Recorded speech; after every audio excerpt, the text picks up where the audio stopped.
Hello friends, आप देख रहे हैं आपका चैनल शेयर बाजार विद आयुष। और दोस्तों, इस वीडियो में हम बात करने वाले हैं जो आरबीआई के द्वारा एक बड़ा फैसला लिया गया है उसके ऊपर, जिसके कारण हम कह सकते हैं आज जो भी एनबीएफसीज थे या फिर जो क्रेडिट कार्ड कंपनीज है या फिर कार्ड्स कंपनीज है या फिर बैंकिंग स्टॉक्स हो, सबके ऊपर जिसका बहुत बड़ा असर पड़ता हुआ देखने को मिला और स्टॉक्स काफ़ी तेज़ी से नीचे आए जो आज निफ्टी बैंक प्रेशर में ट्रेड कर रहा था।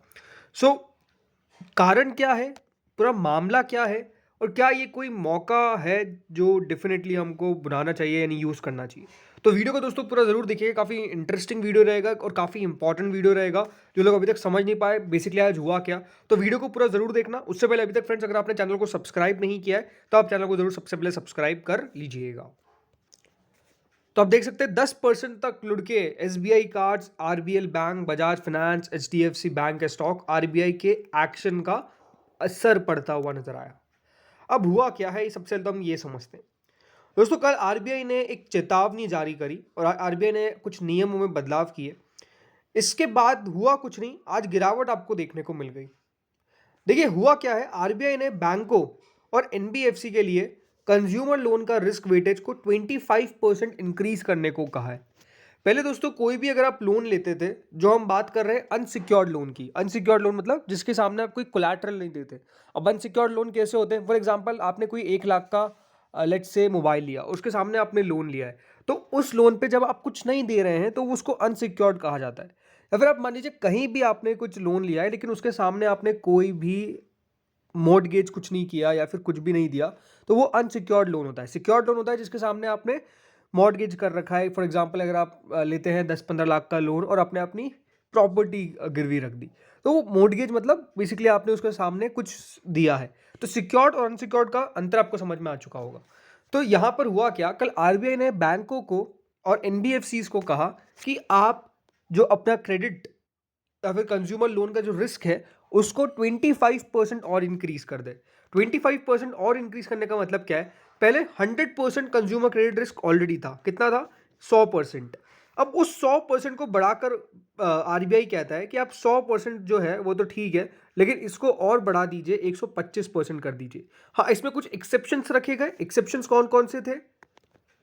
इसके एक्सेप्शंस में हाउसिंग, शिक्षा, वाहन और गोल्ड लोन, ये 4 चीज़ें हैं जिसके ऊपर अभी आरबीआई ने कोई क्रेडिट रिस्क बढ़ाने को नहीं कहा है। बेसिकली यहाँ पर हाउसिंग, शिक्षा, वाहन और गोल्ड लोन, ये 4 ऐसी चीज़ें हैं जिसको कहा गया है आरबीआई ने कि इनको छोड़कर आप सबके ऊपर जो बेसिकली अपना क्रेडिट लोन का रिस्क वेटेज है उसको 100% से बढ़ाकर 125% कर दीजिए। ये दोस्तों साफ साफ कहा गया। इसके कारण होगा क्या, बैंकों द्वारा जो क्रेडिट लोन है उसका अब रिस्क वेटेज 125% से बढ़ाकर 150% कर दिया जाएगा। तो इसका मतलब यही है कि एक आपको बड़ा इंक्रीज देखने को मिला है, ये साफ साफ बताया गया है। क्योंकि जो क्रेडिट कार्ड लोन आप लेते हैं उस पर ऑलरेडी 125% था, अब उस 125% को बढ़ाकर 150% कर दिया गया है। अब इससे हुआ क्या, आज सारे स्टॉक्स आपको टूटते हुए नजर आ गए। बट स्टॉक्स टूटे क्यों, ये भी अपने आप में क्वेश्चन है।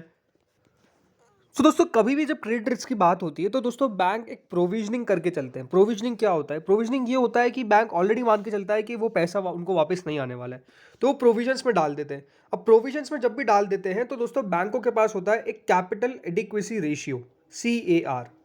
अब इस CAR से होता क्या है कि जो कैपिटल एडिक्वेसी रेशियो है वो बेसिकली इसीलिए आइडिया लगाया जा लगता है कि बैंक के पास उस अपने घाटे को कवर करने के लिए कितना रिजर्व है, यानी कितना कंपनी के पास पैसा पड़ा है कि उसको कंपनी कवर कर लेगी, उस लॉस को कवर कर लेगी। तो बैंक्स ऑलरेडी एक CAR मेंटेन करके चलते हैं कि हाँ, इतना हमको CAR मेंटेन करके चलना है। फॉर एग्जांपल, कोई भी देखिए बैड लोन हो गया, कोई भी प्रोविजनिंग हो जाती है तो उसको कंपनी कवर करने के लिए अपने कैपिटल एडिक्वेसी रेशियो को यूज़ कर लेती है। लेकिन क्योंकि अब यहाँ पर जो क्रेडिट रिस्क है उसको बढ़ाने की बात कर दी गई है, तो जो प्रोविजनिंग पहले कंपनी करती थी 125% की, फॉर एग्जांपल क्रेडिट कार्ड में, अब वो 150% तक करनी पड़ेगी। जितना दोस्तों प्रोविजनिंग बढ़ेगा उतना कंपनी का मुनाफा घटने वाला है। ये तो आपको समझ में आ गया। एंड उसके कारण दोस्तों मार्जिन्स पे इम्पैक्ट पड़ेगा। और इसीलिए हम कह सकते हैं कि यहाँ पर जो कंपनीज है स्पेसिफिकली क्रेडिट कार्ड वाली, फॉर एग्जांपल एसबीआई कार्ड्स, आज बहुत तेजी से नीचे आया, 4% तक लुढ़क गया। क्योंकि एक प्रॉब्लम तो आपको देखने को मिली, आरबीएल बैंक, वहाँ पर आपको गिरावट देखने को मिली, बजाज फाइनेंस, वहाँ पर आपको गिरावट देखने को मिली। बजाज फाइनेंस को तो लेकर हम कह सकते हैं कि पता नहीं क्या हो रहा है, लगातार नेगेटिव पे नेगेटिव खबरें निकल के आ रही है।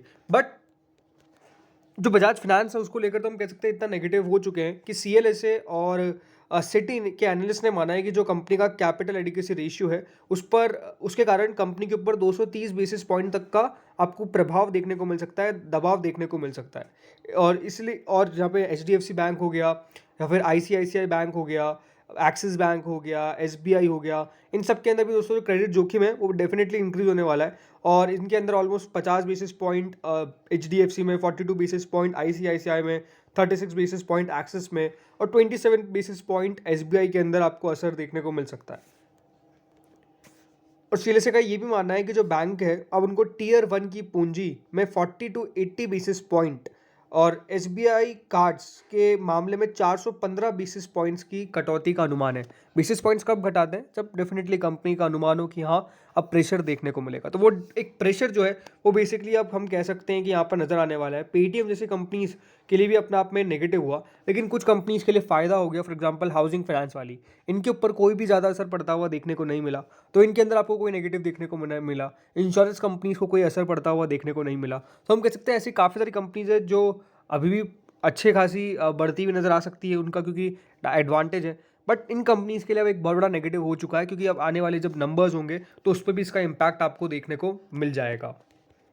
इस फैसले के बाद दोस्तों बहुत सारी कंपनीज़ ने अपना स्टेटमेंट भी जारी किया है। फॉर एग्जांपल एसबीआई कार्ड्स ने भी अपना स्टेटमेंट जारी किया। उन्होंने साफ साफ कहा है कि ये जो स्टेप लिया गया है ये एक पॉजिटिव मूव है, क्योंकि इससे एक अच्छी खासी ग्रोथ आपको देखने को मिल सकती है अनसिक्योर्ड लेंडिंग के अंदर। ये इम्पैक्ट जरूर करेगा उनके कैपिटल एडिक्वेसी रेशियो को फॉर बैंक्स एंड एनबीएफसीज, और for SBI card this impact will reduce capital adequacy by around 4%। As of now, we are well capitalized and well over the regulatory guideline of 15%।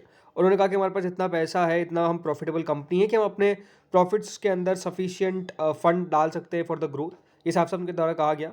जो risk है, जो risk increase हुआ है और जो NBFC lending के ऊपर असर इसका देखने को मिल सकता है, क्योंकि ये कॉस्ट ऑफ बोरिंग इंडस्ट्री के अंदर बढ़ाता हुआ देखने को मिलेगा। ये साफ साफ कहा है। यानी देख आप खुद समझ सकते हैं कि देखिए बैंक्स के लिए, एनबीएफसीज के लिए ये अपने आप में थोड़ा सा चैलेंजिंग फेज़ रहेगा, बिकॉज इससे कंपनीज को अपने मार्जिन्स के ऊपर सुधार करना पड़ेगा।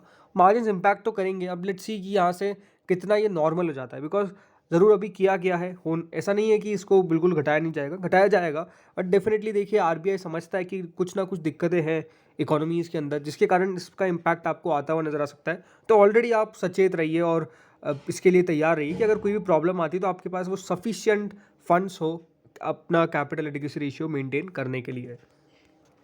अब अगर स्टॉक स्पेसिफिक बात करें तो आज बजाज फाइनेंस काफ़ी तेज़ी से नीचे ज़रूर आया, लेकिन एक लेवल के बाद स्टॉक में हम कह सकते हैं एक आपको बेस बनता हुआ नजर आया, क्योंकि खुला ही एक लो में था एंड ऑलमोस्ट दोस्तों जो ओपनिंग थी वो 7140 की थी, बाकी 7221 तक स्टॉक आपको जाता हुआ नजर आया। तो हम कह सकते हैं कि एक स्टॉक ने अपनी रेंज ढूंढ ली है। लास्ट 5 दिनों के अंदर स्टॉक ऑलमोस्ट 3% टूटा है, में ऑलमोस्ट 8-9% की अच्छी खासी गिरावट हम कह सकते हैं दर्ज कर ली है बजाज फिनांस ने। लास्ट 6 महीने में भी आप अगर देखेंगे तो 6% ऊपर है। देखिए बजाज फिनांस अपने आप में एक सदाबहार स्टॉक रहा है, इसने हमेशा रिटर्न्स बना कर दिए, लेकिन हाँ यहाँ पर कुछ चैलेंजेस है जो डेफिनेटली बजाज फिनांस फेस कर रहा है। लेट्स सी कंपनी के आने वाले जब थर्ड क्वार्टर के नंबर्स होंगे तो वो कैसे निकल के आते हैं। आई थिंक वो बहुत देखने वाली चीज़ होगी, बिकॉज जो बैंक्स है वो जो मेंटेन करेंगे उसका असर कितना पड़ता है कंपनी के अर्निंग पर शेयर पर, ये देखना मेरे लिए बहुत दिलचस्प वाली बात होगी। एसबीआई अगर देखा जाए तो एसबीआई काफ़ी तेज़ी से नीचे आया, बल्कि यहाँ पर हमने कोई रिकवरी भी नहीं देखी है। बल्कि एसबीआई आज जो ओपन हुआ था 574.50 का, वही आज जिसका दिन का हाई था, तो वहाँ से स्टॉक बिल्कुल तेज़ी से नीचे जाता गया और बल्कि 562.10 का आज जिसका लो था, 562.90 पे स्टॉक 3:30 पे ट्रेड कर रहा है। तो इसका मतलब ये है कि एसबीआई में तो खासा प्रेशर देखने को मिला है। बल्कि मेरा मानना था कि बैंक ज़्यादा तो एनबीएफसीज के लिए दिक्कत है, बट स्टिल एसबीआई में आपको काफ़ी प्रॉब्लम देखने को मिली एंड आई थिंक एसबीआई भी काफ़ी करेक्ट हो चुका है। पिछले एक महीने में 1.70% और लास्ट 5 डेज़ में ऑलमोस्ट 3% के आसपास करेक्शन हमको देखने को मिला है, और लास्ट 6 महीने में भी अगर आप देखेंगे कोई खास प्रदर्शन नहीं है। तो लेट्स सी एसबीआई कितना यहाँ पर और गिर जाता है, बट मेरे हिसाब से ठीक है। यहाँ पर 550 रुपये के नीचे अगर जाता है तो थोड़ा सा प्रेशर यहाँ पर और क्रिएट होगा। लेट्स सी कितना और नीचे गिर सकता है। एचडीएफसी बैंक में अगर देखा जाए तो इतना कुछ खास असर पड़ा नहीं, बल्कि एचडीएफसी बैंक पे हम कह सकते हैं कि ब्रोकरेज का व्यू थोड़ा सा भी बियरिश नहीं कहूँगा, बट ठीक है डिफेंसिव हम कह सकते हैं कि होता हुआ नजर आया। बट स्टिल HDFC तो रिकवर कर गया, बल्कि 1490 का इसका लो था और 1507.50 का इसका हाई था। 1505 पे ये बेसिकली ट्रेड कर रहा है, तो इसका मतलब ये है कि बिल्कुल दिन के हाइस के करीब बंद हुआ है, बल्कि 3 रुपये 35 पैसे की गिरावट हमने दर्ज की। तो ये हो सकता है कि यहाँ पर HDFC बैंक ऑलरेडी सिक्योर हो, और हम ये भी कह सकते हैं कि देखिए हाउसिंग कंपनीज के लिए प्रॉब्लम नहीं है, और तो HDFC में हाउसिंग भी आ जाता है, तो ये भी अपने आप में एक कंपनी के लिए ठीक बात है। बट ऑलरेडी देखिए स्टॉक गिरा हुआ है, और हम कह सकते हैं कि प्रेशर में ट्रेड ही कर रहा है। कुछ खास अभी तक HDFC ने मूव नहीं दिखाया, बल्कि जो अपना जो 52 हफ्तों का लो है 1460 का, उसके आसपास स्टॉक ट्रेड कर रहा है। बट आई स्टिल फील कि देखिए HDFC बैंक बढ़िया बैंक है, लॉन्ग टर्म में कोई प्रॉब्लम नहीं देगा। तो इस वीडियो में इतना ही था। होपफुली आपको वीडियो बढ़िया लगा होगा। Thank you friends for watching this video.